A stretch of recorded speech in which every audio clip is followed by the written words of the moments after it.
जय हिंद मित्रो, मी वैभव Malode, LIC agent आणि financial adviser. ह्या व्हिडिओमध्ये स्टेप बाय स्टेप मी तुम्हाला सांगेल की आर्थिक चुका कशा टाळता येतील. आपण बघा, एखाद्या डीमार्टमध्ये गेलो किंवा एखाद्या मॉलमध्ये गेलो तर काय होतं माहिती आहे का? मग ज्या जीवन आपण जे जे गोष्टी तुम्ही खरेदी करायला जातात, ॲक्च्युली त्या वस्तू शेवटी ठेवलेल्या असतात आणि ज्या वस्तू गरजेच्या नाही त्यांना शोकेस केलेलं असतं समोर फ्रंटला. आणि आपल्याला तो मोह आवरत नाही. म्हणजे काय म्हणतो त्याला माहिती का? आवेगपूर्ण खरेदी आपण करतो.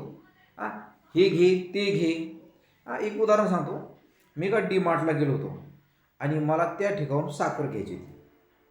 काहीच नाही ठरलं, काय होतं, फक्त मला 1 किलो साखर घ्यायची किंवा 2 किलो साखर घ्यायची आणि तिथून निघायचं. डीमार्टमध्ये ज्यावेळेस मी आतमध्ये एंट्री केली तर त्यावेळेस तिथं समोर गाडी ठेवलेली होती, मोठाले ते नाही का, असं हाताने ढकलायची गाडी असतात. आणि ही जी गाडी आहेत ना, आता मी विचार केला याची काय गरज पडणार आहे मला, कारण मला तर 2 किलो साखर घ्यायची फक्त. जसं मी आतमध्ये एंट्री केली तिथं बघितलं, तिथं मोठमोठाले लावले होते कॉम्प्लेनचे, परत मोठमोठाले बॅनर लावले होते, याच्यावर एवढी सूट आहे, त्याच्यावर तेवढी सूट आहे. त्याच्या पुढे गेलो, बिस्किटं, त्याच्यानंतर ते चिप्सचे पुडे, चिवड्याचे पुडे.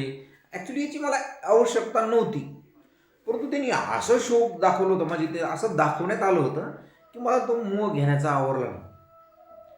आणि तुम्हाला सांगतो, फक्त 2 किलो साखर जी घ्यायची होती त्या ठिकाणी 1,500 रुपयाची खरेदी झाली माझी.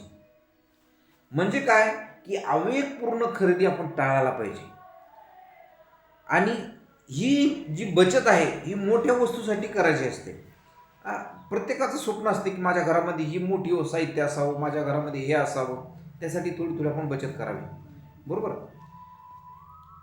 मोठ्या साहित्यामध्ये फ्रीज आलं, कूलर आलं, त्याच्यानंतर वॉशिंग मशीन आलं. याला कसं थोडा पैसा जास्त लागतो, पण याच्यासाठी थोडी थोडी बचत केली कधी चांगली. दुसरी गोष्ट, पैसे वाचवण्यात तुम्हाला मास्टर व्हायचं असेल तर मग हे काम करा. प्रत्येक पगारामधून किंवा प्रत्येक इन्कममधून थोडीशी इन्स्टॉलमेंट आहे ना फिक्स करून ठेवा, बचत करून ठेवा. अशी बचत करून ठेवा की ठराविक कालावधीपर्यंत तो पैसा काढता नाही आला पाहिजे. ठराविक कालावधी झाल्यानंतरच तुमचा पैसा आणि त्याच्यावरचं जे काय बोनस असेल, व्याज असेल, ती एक ठोक रक्कम भेटावी. यानं काय होईल बघा, तुमच्या खर्च जो आहे, खर्चाचा जो आवेग आहे तो कुठंतरी मर्यादित येईल. तुमचा पैसा सेव्हिंग होईल. खर्च करण्याच्या मोहातून जाचातून तुम्ही वाचाल आणि तुमची अधिक बचत होईल.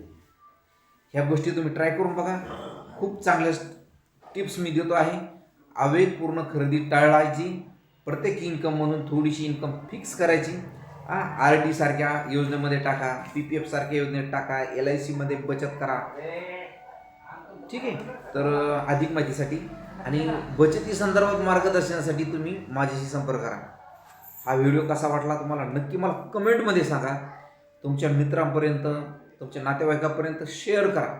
आणि LICमध्ये जर तुम्हाला गुंतवणूक करायची असेल किंवा LIC चालू करायची असेल तर त्यांना माझं नाव सुचवा. मला वैभव माळोदे सर, आपले पानेवडीचे जवळचेच आहे आणि खूप छान सर्व्हिस देत आहेत.